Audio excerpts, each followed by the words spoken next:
Welcome back to Reading Bear. Today, we will take a look at some new malicious compliance stories.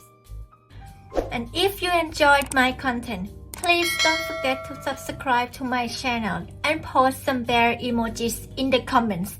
Let's go! The first one is titled, I Need to Get Back to Work, Fine. So this happened about 10 years ago when I was working at a grocery store.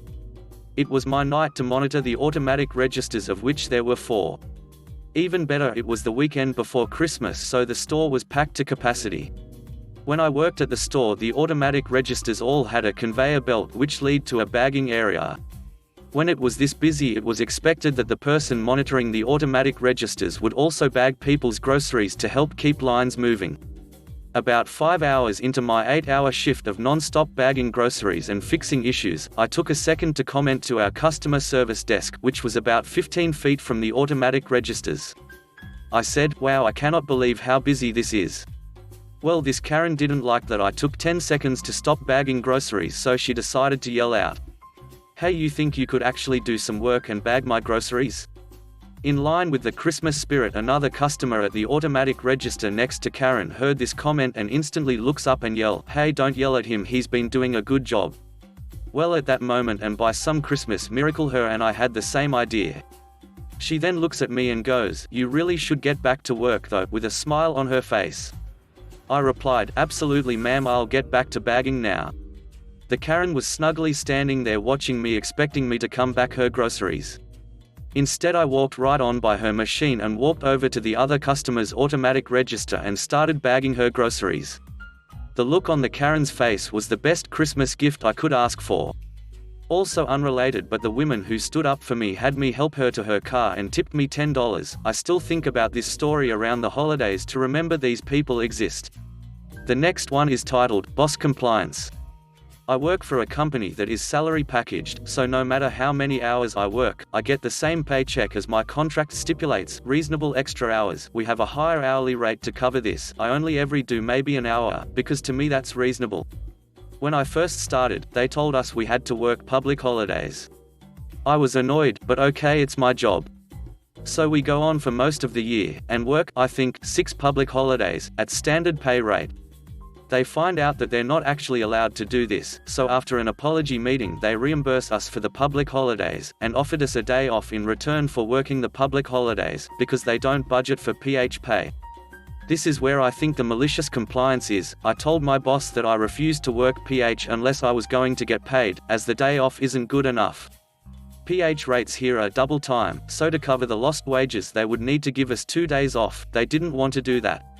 All was well, they stopped asking me for a while, then, they thought they would be smart and corner me. In front of the whole team, they put me on the spot with the intention of making me nervous enough to accept their deal.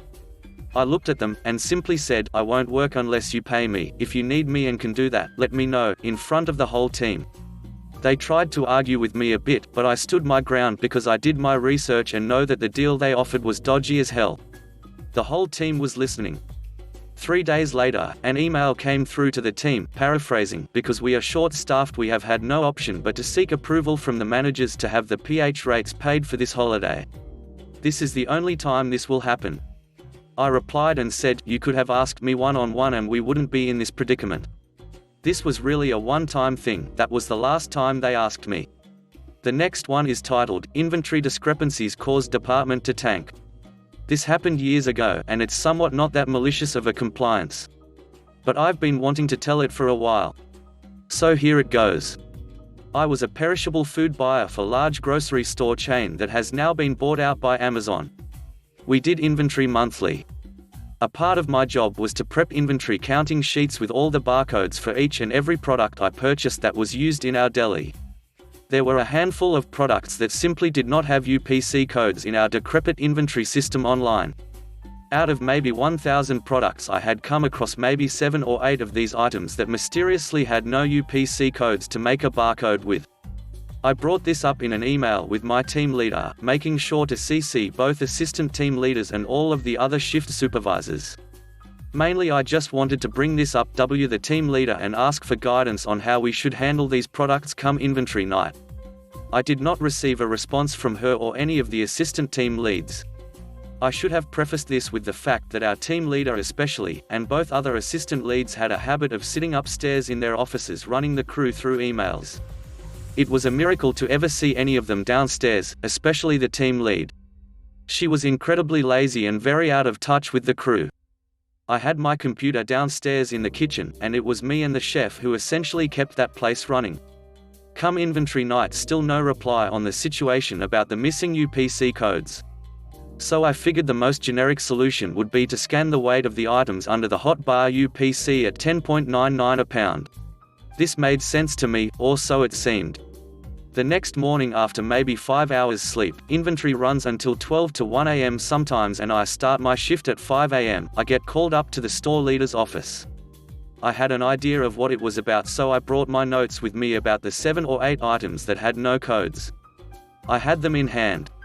When I walked into the store leader's office, there sat my team lead and both her assistants. I was scared and very nervous. She puts on a terrific show of how I cannot be trusted to do my job in my own, and that I was reckless with my inventory counting methods and would need extra supervision when counting. She was very obviously covering her own butt. This set me off big time, because I am the reason inventory even goes as smoothly as it does. Nobody there has even a clue how to prep the inventory sheets, let alone create the barcodes to make them easy to scan in so quickly. That barcode aspect was a luxury, I should add, because otherwise every code is entered in manually. On top of this all, I was extremely underpaid as well as extremely proficient at my job. I even came in one quarter at a whopping $0 over, underspent on my budget. This is almost humanly impossible. That means I brought in the maximum amount of profit with my budget without going over, not even by 1 penny. It was a glorious quarter, no one could understand how I pulled it off. Our department was also number 1 in the region for our low spoilage numbers, as I knew how to properly utilize other departments' cold food. We were killing it, and it was no joke because myself, my assistant and our chef. Anyways. Team lead is raking me over the coals in front of the store lead. They even asked me if I was too prideful to ask for help. So I was like, hey, is this about this list of items? I showed them my paper with the exact items in question, which took the store leader by surprise. Then I brought up the email I had sent, and had gotten no response to. The store lead had no idea about this email. And I could see his demeanor had changed. So after the meeting I went downstairs and forwarded that email to the store leader and his assistant, making sure to add that if my team leader doesn't trust me to do my job, then we have a more pressing issue to discuss. I later received an apology from the store leader in person, seeing as he did not know all of the details and only what the team leader had said to him. Things got very awkward after that. I did not see or speak to my team leader in person for maybe over a week, and shortly after she put in her resignation. Not long after, her assistant was promoted to team lead. This part is kind of unrelated, but I'll tell it anyway. The gal who got promoted was friends with another co-worker's mother, so this certain co-worker had inside knowledge. Apparently one night the new team lead and that girl's mother were having beers and the co-worker overheard some gossip. Apparently the store lead had promised her the promotion if she would find any reason she could to fire the chef, and that interviews would merely be a formality. And she certainly did find a reason. In fact, one day I walked into our shift with the chef who had purchased a new stereo speaker for the kitchen with his own money. Funny enough, when we walked in together, him having the large speaker in hand, our store leader saw us and was vocally excited for the kitchen and thankful chef would even do such a thing. See, the old speaker had died and the purchase of a new one was deemed not important, so the cooks and stuff were working in silence for a long time. When chef eventually did get fired, that was that reason that was cited, that it was inappropriate for him to have gone behind the stores back to purchase the speaker. Anyways, to finish off the story, after chef got fired my job became a nightmare. They didn't hire a new chef for ages and didn't think it was necessary or important to fill that role as soon as possible. It was his communication to me that even made my job possible. I could not write out prep lists as I had no idea how much of what they needed per day to prep. It was kind of nuanced. I was just the numbers man, and he really helped me out a lot. Eventually one morning I put my 2 weeks notice in writing on key new team lead's desk. This caused a firestorm of chaos. See, my job allowed our department to take in millions of dollars a year, and I was doing great at it. Nobody in the store had any idea how to do my job, not even the grocery buyers. I dealt with perishables and a menu that changed every 2 weeks. I had gotten my systems down flawlessly. I had created all of the ordering sheets, I knew where to get each item from each different vendor, when the orders were due, when they'd come in, all of the non-perishables too, like packaging and stuff. Plus the local vendors for obscure items, since the store made such a huge deal about selling local. I'll tell you a secret, they don't care about buying local, they just know it sells great. Like I said, it was panic. First they offered me a healthy raise, to which I told the store leader no amount of money could keep me there. They asked why I was leaving, and I was totally honest. I told him I knew about the little backdoor deal he had with our new team lead and how Chef got fired, even throwing in his face that I was there that day he brought the speaker in and how he was super excited for us about it. He assured me there was no such conspiracy and that our chef was essentially what he called a dissenter, that his attitude did not reflect the store's core values. It was all bullshit. They eventually begged me to make it a 4-week notice, so that I could get a new guy as much time as possible to get trained up. We did the interviews, hired my replacement, and I got to training. That's when my assistant quit and I had to train a new buyer assistant as well. It got interesting because once the new guy officially got my job title, he then started treating me as unimportant. He was much older than me, so I wasn't gonna fight him on it. In his pride of having his new title, his attitude changed and his behavior, he felt he could handle it, so I gave him the reins and let him go at it. By my last few days he was uninterested in any training I could offer him, and because of his reluctance to listen to me, orders were either too big or too short, a few orders didn't get placed in time, things weren't getting put away right, stock rotation wasn't happening, so a lot of items were getting spoiled, etc. That's when I left. From my friends who worked there still, I heard his attitude didn't take him very far and that he was replaced within a few months with the guy who had trained me. And last I heard he only stayed maybe a month after inheriting that mess. That's about all I can tell you because that's about all I know. I don't really talk to anyone who works there anymore. The next one is titled, "Why Don't You Get Up and Present It?" Okay. So a few years ago I did teacher training to teach college, secondary school students, UK, and before that I went to university and earned a degree in psychology. So when I started my teacher training I made quite a lot of friends on the course, as well as reconnecting with an old friend who I'm still best friends with now. However, there was a very small knit group on the program that was headed by someone who felt they knew better at everything and diminished other people's teaching subjects. For example, she once said to an English teacher that we won't have any need for English soon, from now on I'll call her dunce. So one day, we moved on to behaviorism and education, and my lecturer valued my opinion on the subject, so he asked me from time to time in class if I wanted to elaborate, etc., and I thought it was really kind of my lecturer to ask. This irked Dunce, and she loudly stated to everyone that, "Isn't it all just common sense," referring to behaviorism and psychology. I explained, no it isn't, and that it opened a lot of different areas, research paths, etc., etc. She laughed and kept repeating, "It's common sense.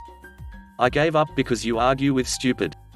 A few weeks pass and we have to give a presentation in groups about different subjects we covered so far.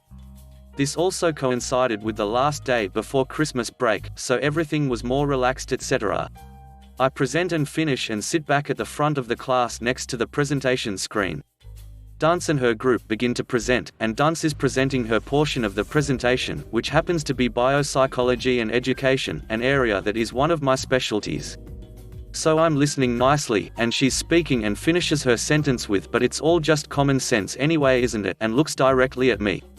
So rather than back down, I decide to ask her a question about her section of the presentation, and her answer is, "I don't know, I don't have my notes with me," to which I respond, "But I thought it was common sense." I know it's a running meme on Reddit that everyone claps, but others in the class laughed loudly and clapped. I got on well with everyone. When that subsided, she said with an upset face, "Why don't you get up and present it?" So I did. I got up, and presented her slides in detail and said thank you and sat down. My lecturer was totally on board with this and was amused herself. And that's the last time Dunce questioned anyone else's subject. The next one is titled, "I'll make sure your boss is watching when I do what you've asked." About a year ago I had a temp contract as a material handler, forklift driver at an oil refinery. My job was primarily to move stuff around their on-site warehouse. The company that owned the refinery, we'll call them $Pod, contracts their inventory and warehousing to the company that hired me, we'll call them $German Co. What this means is that almost everybody I reported to in my day-to-day was German Co., but they were subordinate to Pod. Specifically, we had a Pod representative who mostly hung around as an observer, and once in a while some big wig would come around to check in on us and make sure we were complying with site rules, see how we were doing. My first week on the job, I'm on a stand-up forklift moving pallets from one side of the warehouse to the other, and I get to one pallet with a big valve on it. The pallet is slightly too small to fit the forks in, and with the lift I'm on you can't adjust the width of the forks. Normally I'd move it with a hand jack, but we don't have any that are narrow enough. Moving by hand is out of the question as these valves are basically solid steel, they weigh a ton and all I'd end up doing is breaking my spine trying to lift it. So I flag over my supervisor and explain the problem, and ask if we have any narrower hand trucks. Just lift it with one of the forks, no need to use both, he says. Now, I know I'm not supposed to do this. I also know that very little can go wrong as long as I just drag it along the floor, but 3 or 4 separate orientation sessions have drilled into me that Pod is very strict about safety and SOPs. I ask my supervisor if he's sure he wants me to do that. He scoffs and says yeah it's fine, then goes off to do something else. Something else, in this case, is intercept the Pod bigwig who's just walked into the warehouse. My supervisor heads over to talk about whatever he's come in to discuss. They have this discussion right in front of the pallet I'm about to move. Having just been told by my immediate superior that it's okay to lift a pallet with only one fork inserted, I roll the forklift over, making sure that I'm in the bigwig's direct line of sight, and proceed to lift a pallet carrying an expensive valve using only one fork. Seriously, I saw an inventory sheet once, these things cost more than I make in a month. The bigwig sees me do this, stops talking in mid-sentence and just watches in silence. My supervisor notices that he's stopped talking, and he turns around and watches. I smile, and reverse slowly away. As I'm moving away, I hear my supervisor sheepishly say, yeah, he asked if it was okay to do that. I said it was, but maybe we should get some narrower hand trucks in or something. The last one is titled, Running Out of Time. This was during my freshman year of high school, in a non-English speaking country, so I'll try to translate the interactions as best as I can. In high school we had a geo teacher that was a bit uninterested in teaching and more interested in authority. She was a woman in her early 30s and liked to dress up, so it could be from the lack of respect she got from the administration or her trying to earn respect from class, but nonetheless, she started the issue. So we're all freshmen, rowdy kids that are even more energetic because the school holiday is coming up and the weather is not good enough to burn out our energy outside.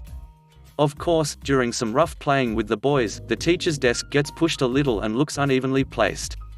The bell rings, she enters and immediately makes a fuss. Who pushed this table? We, being freshmen and a bit worried about her screeching tone, just stay silent and look at each other waiting. This sets her off even more as she keeps yelling over and over again about who pushed it, then ordered one of the kids sitting in front to fix it. She then makes a show off pulling out baby wipes and wiping the desk, the chair and adjusting to her seat. Mind you, these are fixed rooms for classes with teachers switching between rooms for each lesson, so she's only here for 40 minutes. After spending 15 minutes of this while constantly making offhand remarks and lacing them with insults about us, she finally sits and we're still waiting. She just pulls out a book, checks the schedule and says, well, we were supposed to go over time zones, but as I see that you kids are not respecting your teacher enough and have so much use of your techs, she meant the funny blooper video we were watching on the smartboard when she entered, I am not teaching you. Let's see how much your techs can teach you since you respect it so much. If we were just exchanging glances, now we were having full-on conversations with our eyes between each other. But still, she demanded someone to write a question as she told to the board. I still remember it clearly, it was someone winning an award in West Coast of US, so if they were to get on a plane from here at 8 p.m., how much time would they have until 8 p.m. the next day to be at the award show? She never gave any info, no matter the good respected students asked about the time zone of the West Coast and everything. She even went as far as giving us all 0 on our participation grade, which was 20% of our overall grade. Me being me, I took her technology jab to the heart and began to work. I asked one of the classmates sitting in front of me for his phone to make some quick Google searches, then got the both time zones and figured out the answer. Then, he posted the answer in group chat, people who didn't have smartphones getting the answer from people behind or sitting next to them. In 10 minutes, we all had the answers and were just waiting for her to put away the book. Finally, as we hit the last 5 minutes mark of the class, she demanded the answer. My hand was immediately up, eyes filled with gleam as she basically threw the chalk my way and barked me to solve it and explain. I was going in great detail, explaining it in 2 different time zones, one just basing the flight time to take off city and other to the west coast, even giving an estimate on the flight time and producing them all on the board. In all of that, even with my small writing, I filled that board entirely and was covered in chalk dust across my arms. I was small, so I needed to reach high and press to the board a lot. When finished, she was just watching me silently with mouth agape, and I just put the dust-covered chalk to the desk and asked her for a wipe with most innocent act. You can bet that I made extra effort to pass dust on her hands while taking that wipe. Only after I was seated back that she spoke up and asked how I did it, and I just said technology is indeed a good teacher, ma'am. She turned into a normal teacher and was almost enjoyable by the end of my year there, but would even ask about how I was doing when I transferred at the end of the year and still dropped by after my school to see my friends here. Thanks for listening.